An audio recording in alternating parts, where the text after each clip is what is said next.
south at 7 knots. 64 miles south of Dauphin Island, winds will...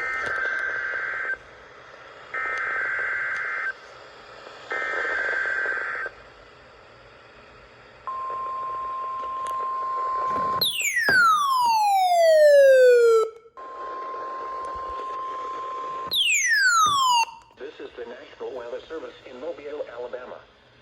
The preceding signal was a test of the NOAA radio warning alarm device for stations KEC61 Mobile, KEC86 Milton, WWF55 Jackson, KEC59 Delaware, WNG646 Britton, WNG640 Leakesville, and WNG607 Greenville. During potentially dangerous weather situations, specially built receivers can be automatically activated to warn of the impending hazard.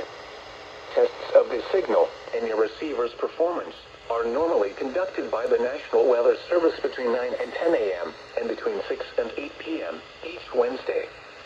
If there is a threat of or existing severe weather within the area Wednesday, the test will be postponed until the next available good weather day. Reception of this broadcast, and especially the warning alarm, will vary at any given location.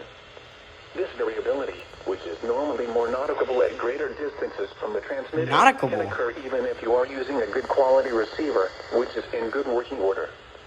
The warning alarm will be activated for hazardous watches and warnings, which affect the following counties. In Mississippi, George, Greene, Jackson, Perry, Jackson, and Wayne. In Alabama, Baldwin, Butler, Choctaw, Clark, Coffee, Conecuh, Covington, Crenshaw, Escambia, Geneva, Lowndes, Mobile, Monroe, Pike, Washington, and Wilcox. And in the Florida Panhandle, Escambia, Okaloosa, Sarasota, and Walton.